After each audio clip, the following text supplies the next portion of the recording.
fine people out there in podcast land. I'm Suzanne, your hostess, and this is episode number 250 of eBay the Right Way.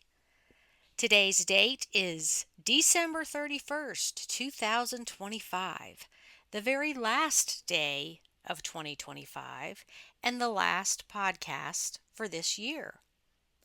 And I really can't believe I started this podcast almost 5 years ago, and we have done 250 episodes.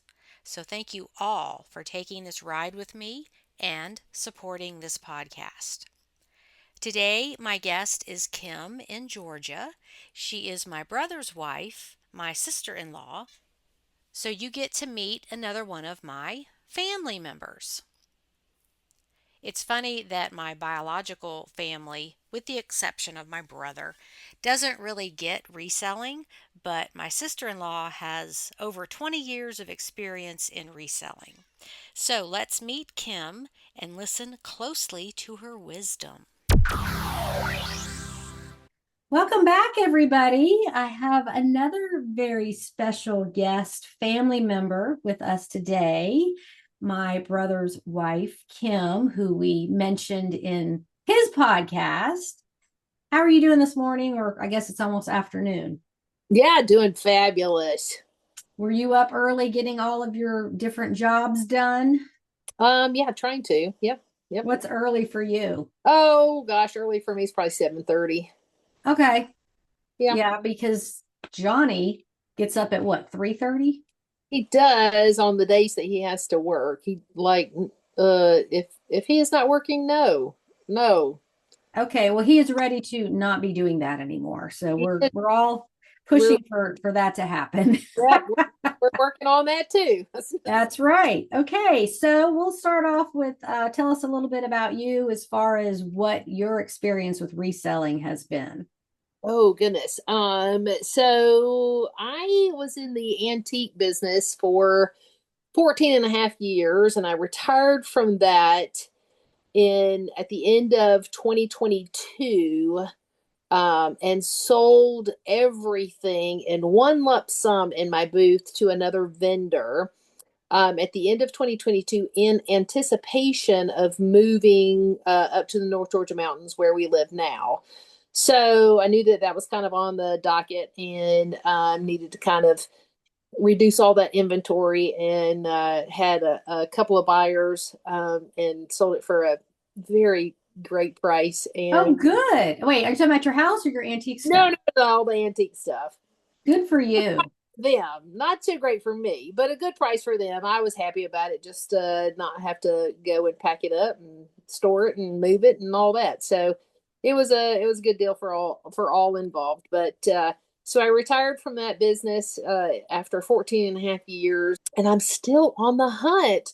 I went shopping yesterday at the GW boutique, and I just can't get it out of my system. Well, I think it's in our DNA. Either you're into reselling or you're not, because 100%. the people who are not into it, they just don't get it. Oh, are you doing that thing you do where you go around and buy stuff from thrift stores? And yeah, Yep.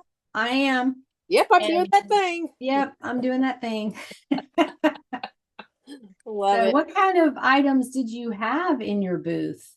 So I had a full arrangement, like everything from furniture pieces to just decor. At one point, I kind of separated the space I had and had kind of like vintage and trendy, I called it more of a women's boutique. It was clothing, shoes, handbags, jewelry, etc. And so I kind of the last couple of years I kind of separated it, and in some places I had two booths, one specific to that, and then the other was more of furniture and home decor, of course, and other cool vintage kitchen tools and just a variety of things.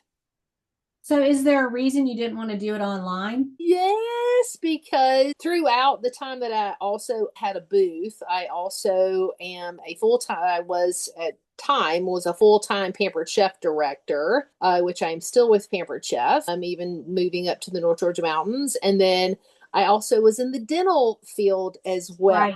Having something where I had to then go pack things up and get it shipped out.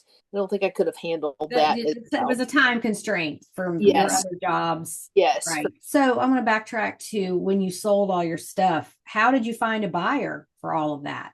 So, interesting enough, I asked the manager of the shop that I was in at the time if she would post it on, we had a Facebook group that was specific just for the vendors. And I posted it on there. And I mean, that included every hanging hook, like I had chandeliers, I mean, every nail, everything, like that included everything. There's just come take it, clean the booth out, and call me when you're done.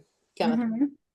So it was somebody in that same building that Yep. bought you. So it wasn't a Yep. tough move for them. And it wasn't. And what happened is they wound up taking that space as well. So it really worked out for them also. Is they Oh, so they just took over your entire space and all the stuff in it. Yep. And they moved their stuff from their booth into the booth that was there. And she sent me pictures later on. She did a good job of integrating her stuff into my stuff and kind of moving things around. And so she did a good job. Good. Okay. Well, what kind of sales did you get just having the booth? Because us eBayers that realize that our items are open to the world to buy kind of hesitate to do an in-person thing like that because it's all about the foot traffic you get in that. So I definitely think that the shop makes a difference. The location of the shop makes a difference. So I think all that makes a huge difference in foot traffic for sure. So I was always, obviously you're going to have to pay a little bit higher premium, if you're in a better shop than others. But I always preferred that over there was a lot of options I could have gone with, but it was more kind of a flea market type, and that's not Mhm. what I was after. That's not the look I was after or what I wanted to sell. And so there are some cheaper options out there if you just have some inventory that you're trying to get rid of, and you can do it for setting up weekend events as well. I've done that since we've moved up here. Oh, really? Oh, yeah. I saw that. You did like a pop-up shop kind of thing. I did. And this is the only place I would have done it at is a local antique shop was having yard sales. And, Hmm. so I knew that my customer was going to be a lot of the vendors there, and it was. Hmm. Both times I did the pop-up shops locally, and it was there. Yeah, the vendors bought more than customers coming back. Ah, okay. So, was my target. That's what I wanted to do because I Hmm. knew I had stuff that vendors would be interested in. And Right. but Okay. yeah, So when you are in I call it an antique mall or shop or whatever, where there's a whole yeah, bunch of booths, what kind of fees do you pay? Is it just on what you sell, or do you have a monthly rent and then a percentage of what you sell? you do. You have a monthly rent, and then you also they take a percentage. They being the shop owners take a percentage of the sales, and that varied from shop to shop. The square footage, the rental of square footage also was different based on the city I was in. And then also some shops that I had a space in, part of your rent was that you actually had to work in the shop a couple of days a month or a week, depending on how many spaces you had, how big your space was. So that was also part, quote, part of your rent was to that you had to actually work in the shop as well.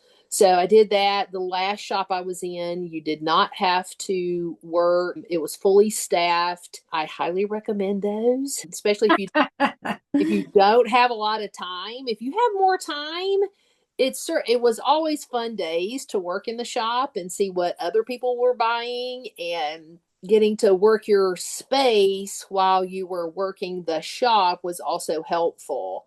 That part I did like. The last shop I was in, they had a complete staff that did everything. Like, was the manager, they had several workers at the counter, they had even a little handyman that would come if you needed a light bulb changed in a fixture or whatever, that would come and help you with that, and just different things like that. Well, I'm trying to compare it to eBay. So roughly for the things I sell, fees Yeah. are around 13%. That and they charge you a fee on the item price and the shipping. So the total amount the buyer pays. And then we've got ways to promote your listings to make them higher in search or more visibility. And people do anything from 1% and up. So I kind of look at what my total fees are. Did it work like that for you? Like, you're going to be able to sell this item for $50, but you're only going to be able to keep how much? I mean, it was like I knew, I mean, obviously with a rent, that's a pretty that's consistent month in, month out. And then your percentage that they would take varied from 8% to 10%. Okay. And it just depended. Different shops did different things. One shop would take less on the percentage, but higher rent, and then vice versa on the other. So it's all, once it all came out in the wash, it was kind of around the same. Okay. Then I always was taught early in the antique business that you need to buy things that that you could make 4 to 5 times the amount on it clearer. And so I had some of those things early on that I was like, okay, I did not do that with this. Well, yeah, that's everybody in reselling. Yeah. It's like, yeah, that was a bad buy. I didn't That know. was a bad buy. That was a bad one. But you learn and you move on. Correct. And it would always surprise me what would sell. Like, I would think, oh gosh, this was probably a bad buy. I probably shouldn't have bought this. And that thing would go before the ink was dried on the tag I made. And then other ones I'd like, oh my gosh, this is just going to go so fast, and would stay there for months. And so it was always, and I'm sure you probably have had that experience as well. Oh yeah, that's reselling for you. If you just sometimes, and I sold something the other day I've had for 2.5 years. Yep. And it was a Supergirl costume. And I thought it was adorable. Like, somebody's going to love this for book character day at school, or, more than just Halloween. And that thing sat and sat. It didn't have the cape, and it didn't have the things that go on your legs that look like boots. You just would wear your regular shoes and put those over. I think I paid $2 for it. But I took a $10 offer, and I'm like, goodbye, good luck in your new home. So you just never, it went through 3 Halloween seasons. So it's like, I'm ready to see her go. It was my size, and I did wear it once, but but no, I wanted to pick your brain about that, because a lot of eBay sellers have a lot of stuff that would work in antique booths. Or we have what we call our death piles, which are all the stuff we've bought that's not listed yet. And some sellers do have a booth, and they may have it listed in both places. Most don't, because you want the things in your antique booth to be things that really can't ship, or home decor maybe. I just feel like the sellers I've talked to, they have guidelines for where they're going to list it. Most sellers have way too much stuff that's not even listed, and they could very easily go open a booth and put a lot of that in there, and it's just faster than having to do all the eBay listing. And especially if it's something big to ship, you don't have to worry about that part. So So all I would recommend is oftentimes when I was working, and I also have done this, is walking into antique shops and asking the folks who are working if they would be interested in purchasing that death pile that you're talking about. Uh-huh. I mean, to get it out of your inventory, out of your space, and get something for it is better than nothing. And so there were many a times where I've gotten great deals from people who just walked into the shop and said, "Hey, I've got some things here in a box. Would you like to take a look at it?" And I have flipped many things that way. It helps. I'll tell you, it helps the vendors in the antique shops. It helps them to not have to go on their treasure hunts. Mm-hmm. If people are bringing stuff to them, that was always a big help. So I would tell your sellers to, like, if y'all have the death pile and some things that you're wondering about, go and run around to a couple of antique shops and see if the vendors there would be interested in buying That them. is a great idea. I never would have thought of that.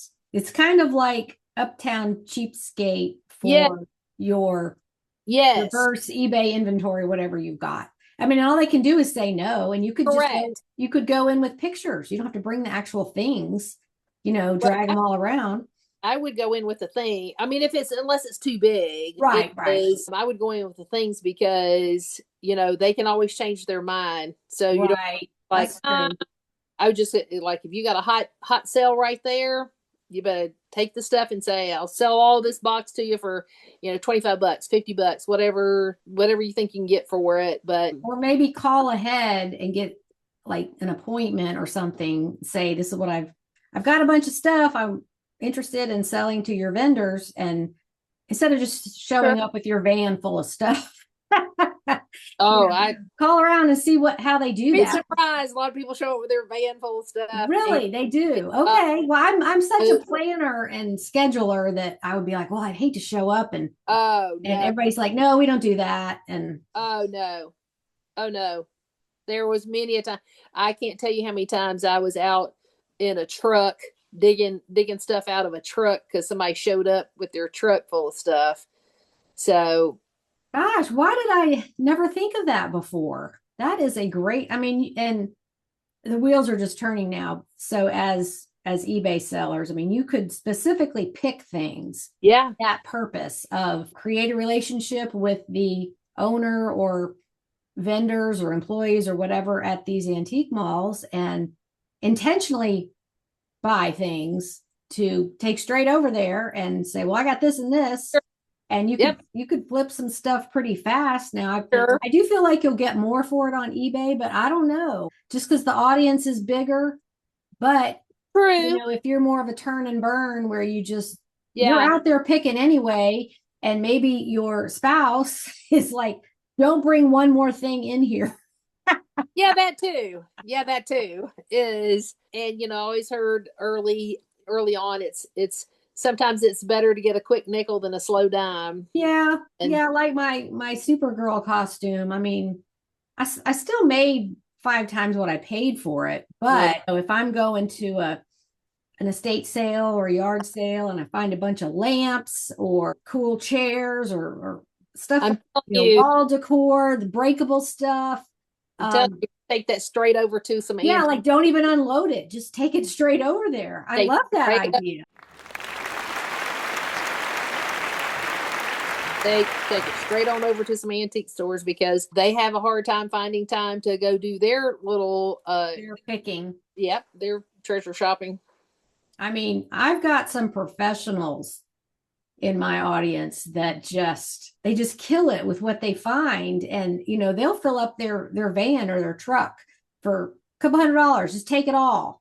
And this might be a great way to get some fast cash on Yep. those types of situations, because eBay is pretty much a one by one. You list things one by one, and that can be very tedious. And pay $10 for a lamp and sell it to the antique store for what, 25, $30. You're still making money.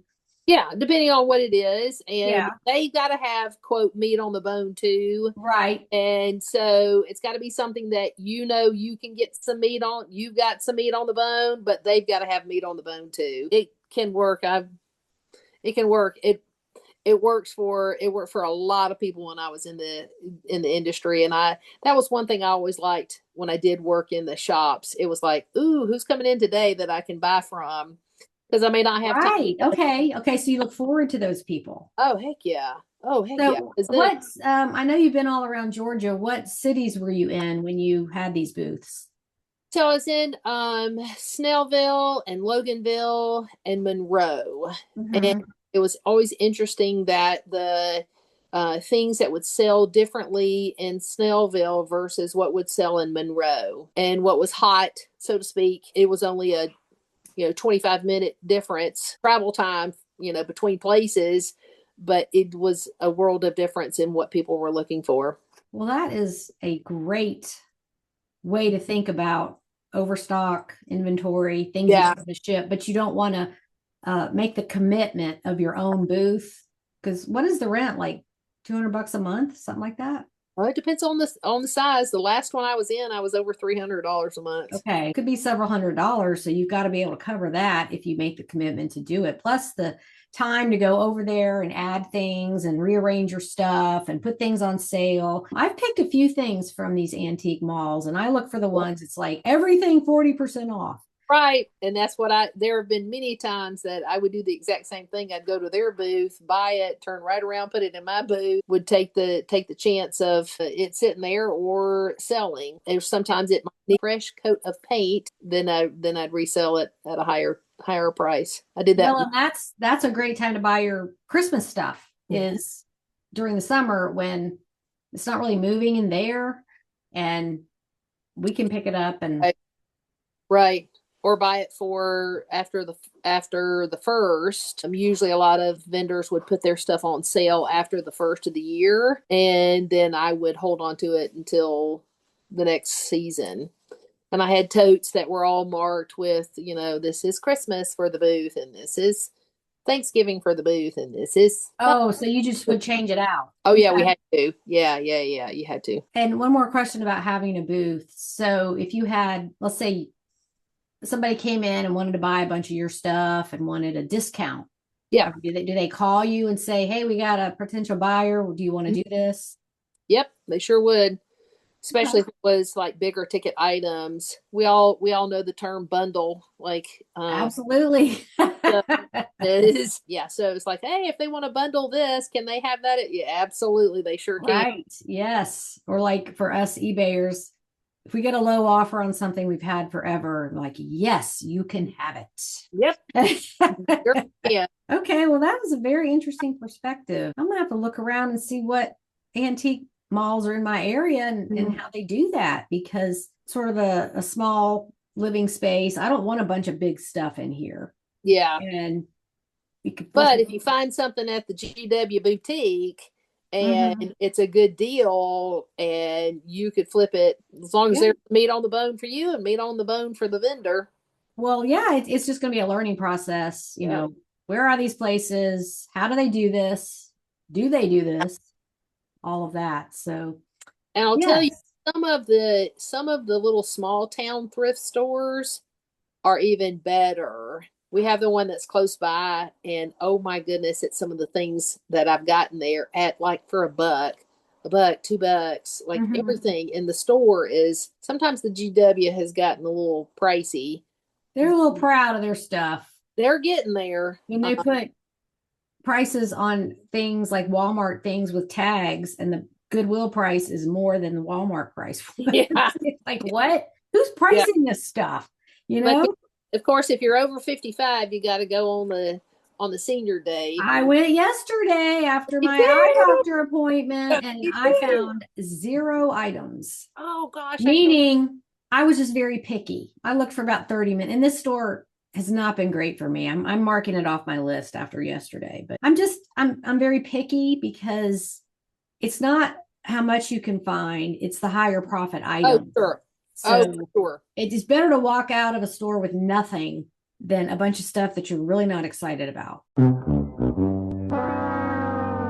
Yeah, Just and because it was cheap, you know. I did an article. We had like a little newsletter, and they asked me to do an article. And one of the things that I wrote about was that when you are buying, you definitely will buy differently if you know you're trying to flip it versus if Mhm. you want it for yourself. You're willing to Right. pay a little bit more at a thrift store if you're buying it for yourself. But if you are, you know, specifically, hey, I need to flip this, then you're not as willing to buy it at as high of a ticket price. Right. A lot of the little small little community type thrift stores, they're also willing to negotiate. They also like when you bundle too. Hmm. So you bring up several things up, I'm like, hey, can I have all of this for XYZ? And they are much more willing to do that. I've never tried negotiating at a thrift store, but because stuff's usually so cheap and I just want to pay and get out of there, I feel like, oh, I found this great thing I can sell for $100, and they don't know or they don't care, Correct. and I just pay and get out. Yeah. Like the lady on the IKEA commercial that's start the cars. So, well, those are a lot of good tips about using the antique malls as a way to sell stuff quick. I like that. And so another thing I want to pick your brain about is Pampered Chef, Okay. because what year did you start that? Ooh, 2002. Okay, well, I started my eBay in 2003, so we've been kind of on the same track. Work at home mom, own business, all of that. So are you still a director? I am. Excellent. How many people do you have under you? About 35. Wow. Good for you. Well, we got to talking last year about Pampered Chef things that sell on eBay. They're older items, but Pampered Chef doesn't make them the same. So they're a little more sought after. And one you mentioned was the mandolin slicer. Actually, the newer, we'll say on that one, the newer one is safer than Okay. the older one. I have found that's been kind of an interesting. Oh, one other thing, can I go back to something else that we were Yeah, talking? sure. So I've been noticing. So if a lot of people have the death pile that Pile. uh, Uh-huh. is I have noticed more and more retailers, and even Pampered Chef did this back in the summer, is doing mystery boxes. Mm-hmm. So I don't know how that idea would work on eBay, but it's an idea. More and more people, in fact, I bought a couple of Christmas gifts that were mystery. It's like, here, you're going to get 12 of them, but what you're going to get we don't know what you're going to get. And Okay. I was willing to do it, and so many people bought those mystery boxes over the summer from Pampered Chef. Is I don't know if you want to take that idea and figure out how to run with that. Is to do maybe some of your death piles. Is people are getting more and more into purchasing mystery things, mystery boxes, and I never would have thought about that until I've seen it play out. Actually, Mm-hmm. I don't think mystery boxes are allowed on eBay because eBay is very much about describing the item properly so that the person knows what they're getting. And I'll do a little research on that and put it in at the end, but just for us. I don't think that's allowed uh, because it could be, they could pay $50 for just a box of crap. And there's something on eBay called an item not as described claim. So if they don't even know what they're getting, they could definitely file that, and that hurts you as a seller. It restricts yeah, what you can sell and yeah, restricts how much you can sell, and maybe even put your store on suspension if you uh, don't just. yeah, That's a big deal. So yeah, I for sure. don't think I think at one time they may have done that, but I don't think it's allowed anymore. It was too many problems. Like if you were at a garage sale and you had mystery boxes and they could kind of take a peek in there and see what it is, that might work. That's Well, what retailers do. You're right. yeah, it is getting more and more popular as these mystery boxes showing up. You just get what you getting, and it's like, oh, okay. And so, anyway, I know Okay. it was very successful for Pampered Chef over the summer when they Mhm. launched some mystery boxes, and they would share a value value of them. Oh, okay. That's something then. Yeah, is they would share a value of them, and then it was like $100 box, valued box that you could get for $75, something like that. Is so I didn't know if that was. That's a good idea. See if there's anything there that could be run with. So Anyway, you're saying the current mandolin slicer yeah, is but I think that safer. it's a little bit safer than the older ones. But as far as older products, some of our classic stoneware pieces Mhm. are sought after. And then the apple peeler core slicer is a big one. These are things that we no longer have in our. Oh, you don't have the apple peeler cord. Okay, well, I was telling you before we started recording that I found one in the box a few weeks ago, and I thought it had all the pieces. And for Yeah. $3, I just was like, looks like it has everything. Well, I get home and start putting it together to do a little video and to demo how it, to show that it worked. And the blade was missing. Oh, that stinks. And well, what I could have done is sold it for parts because I did not know they don't have it anymore. Yeah, So that's what I should have done. Although it was kind of rusty, it wasn't in great condition. I didn't want to spend the time to scrub it and clean it. But now I might, knowing that they don't make them anymore, because those pieces might have been correct, pretty lucrative, and that's what happens is things aren't made anymore, but people love them and they want to keep using them, but they don't have the part. correct. Broken part. We'll sell. Pampered Chef will sell after we retire a product. We'll sell replacement parts for a period of time, Okay. but even the replacement parts go away. Okay, so note to the listeners, check out if items have multiple parts, and even if they are made, still might be cheaper to buy them off eBay than get them from Pampered Chef. I don't know, but that's definitely something to think about. Yeah. I didn't realize because that apple core peeler, I used that back in the 90s when we lived on the farm in Tennessee and there was an apple orchard. And so we'd go down there and just pick up the apples off the ground. There were so many, we didn't have to pick them.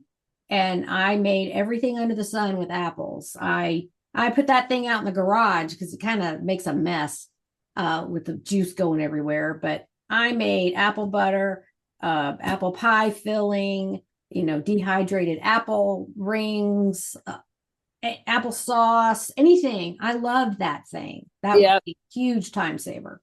For sure. Okay. Yeah. To know.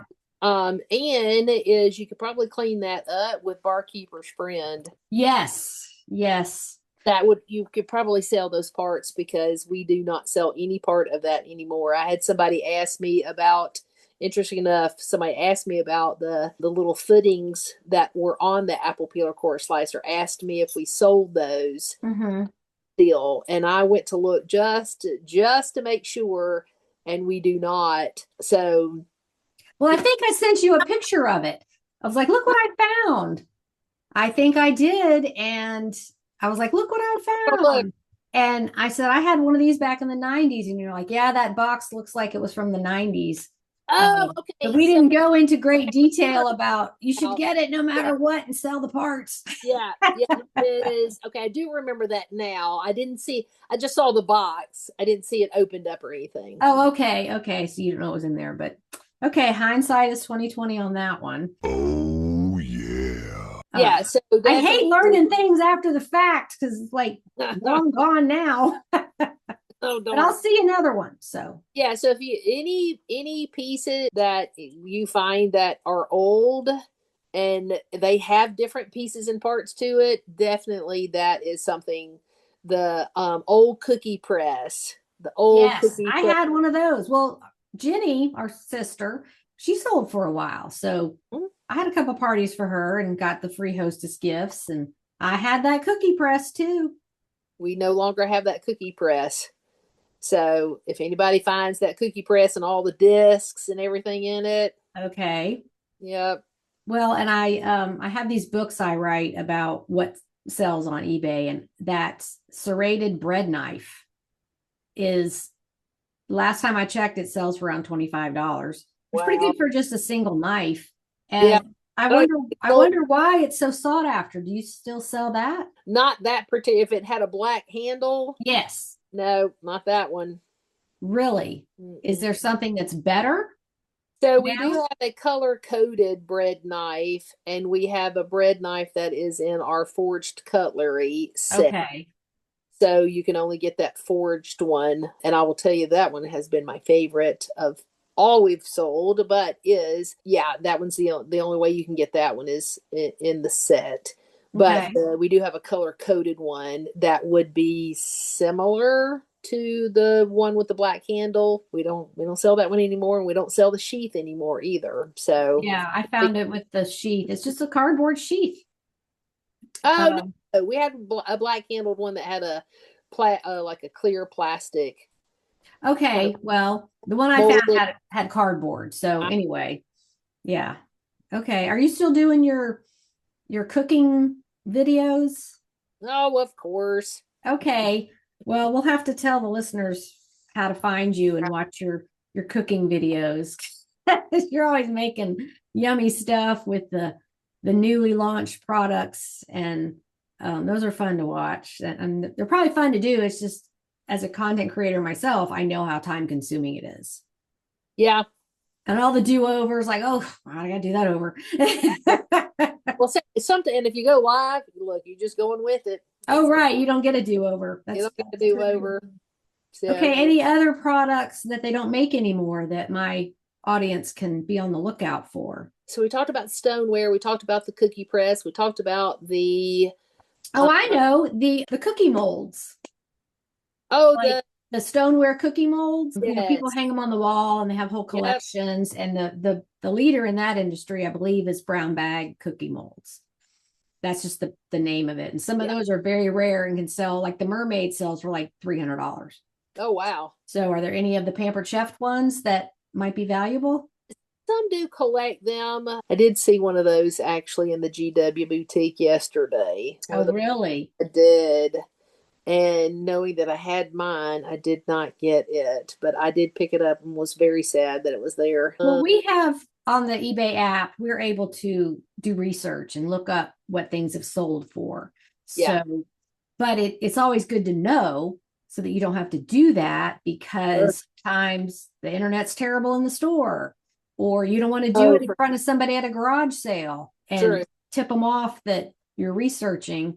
I personally don't care. I do it all the time, but sometimes there's situations where your phone is it doesn't work in that environment, or Yeah. like you have 0 bars in the back of the Yep. store, so I put stuff in my cart and then go to the front of the store where I have some internet and Yeah. check it out. So but that just prolongs the treasure hunting when you're looking every single thing up. We Correct. try to learn what we call the BOLOs, be on the lookout, so that you just know.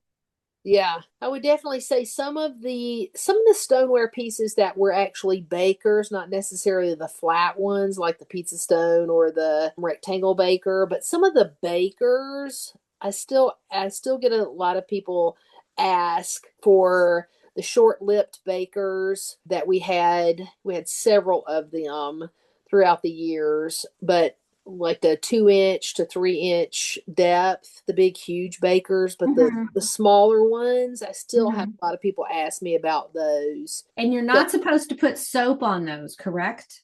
so the old ones, that's correct. Is the new ones, they are soap safe. Okay, that's good, because I bought one of those pizza stones when they first came out, and I'm just using it, washing it with dish soap like everything else.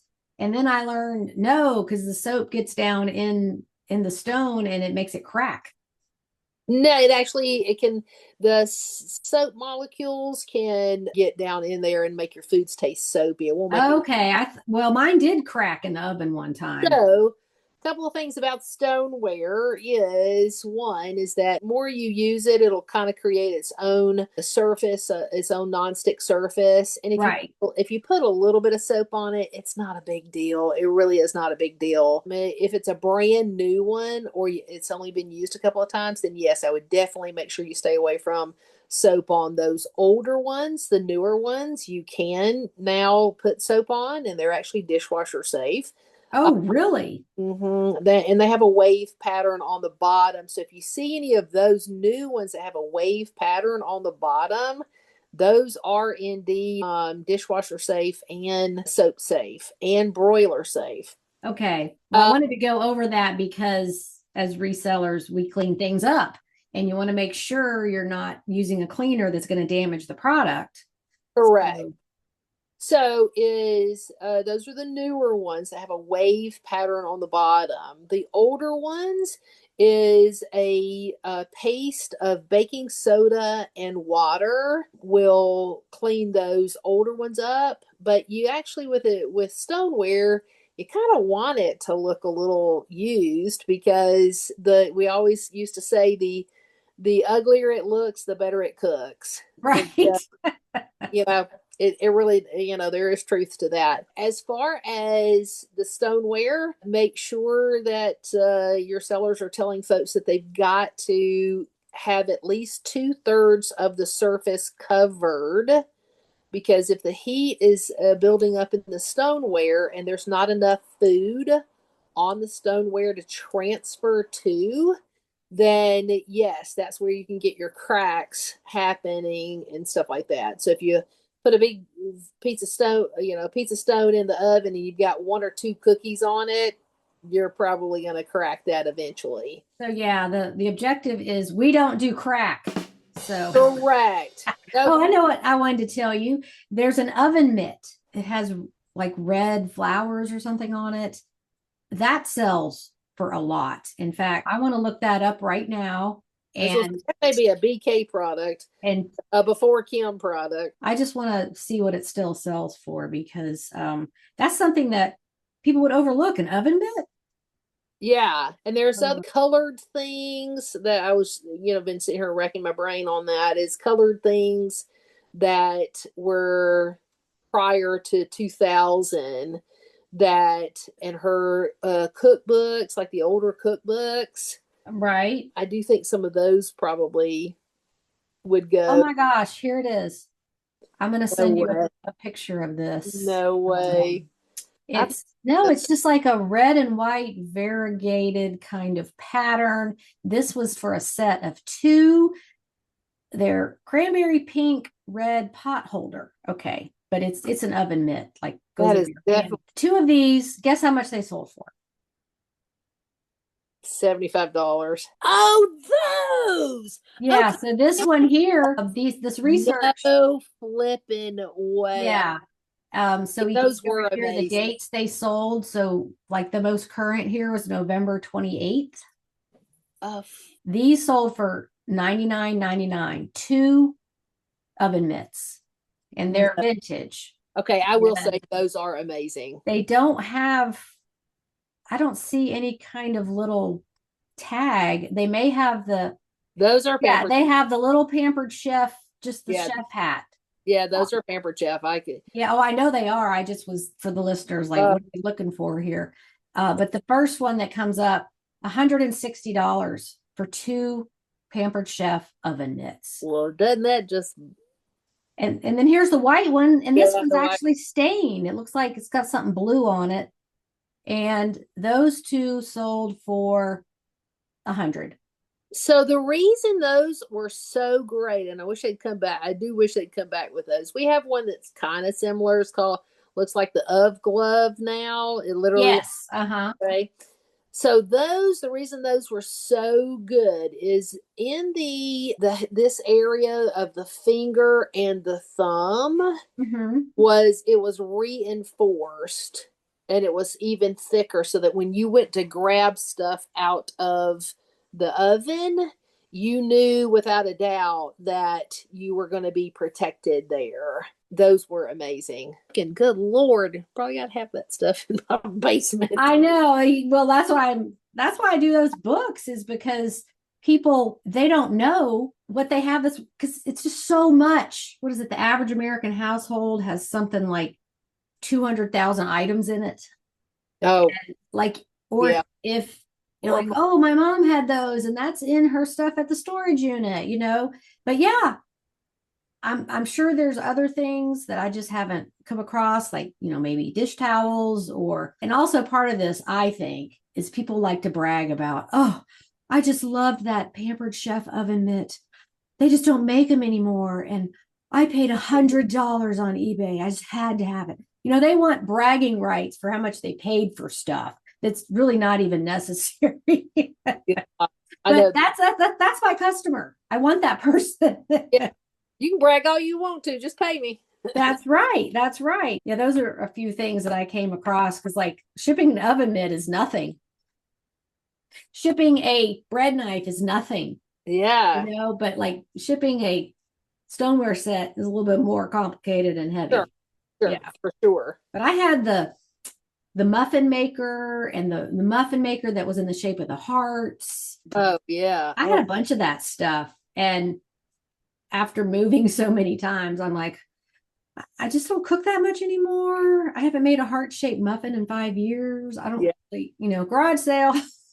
yeah, for, So, for sure. well, anyway, we have been going quite a while, and I told you we could go for hours. So, thank you so much for your insight on the Antique Absolutely. Booth Avenue. I love that. I'm going to check that out. Yeah. And sometimes I just stay in my zone and just rinse and repeat all the time, and I don't even think about new ways to do things. So that's one reason I love talking to resellers on any venue, is like to get ideas of how to do what I do better, or try new avenues for things. So this has been quite enlightening. Good. So, Good.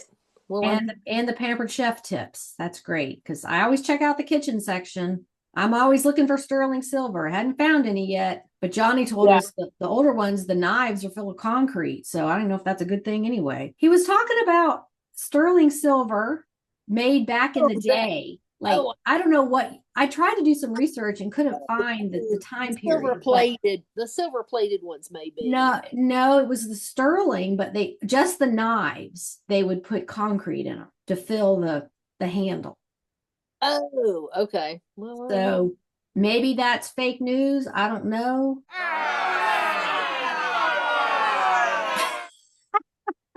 Anyway, what are you up to for the rest of the day? another call to hop onto. Our CEO, Okay. yeah, our CEO is giving the directors a webinar. Oh, great. Okay, maybe you'll get a giant Christmas bonus with that. Yeah, maybe that's it. Yeah. Hold out for that. You've been on some major trips and won some things, and you're just I killing it. have. So I have. when you stick with something for a long time, it's delayed gratification sometimes. It is, and just like I'm sure with eBay and eBay sellers for a while, is consistency. Is the key.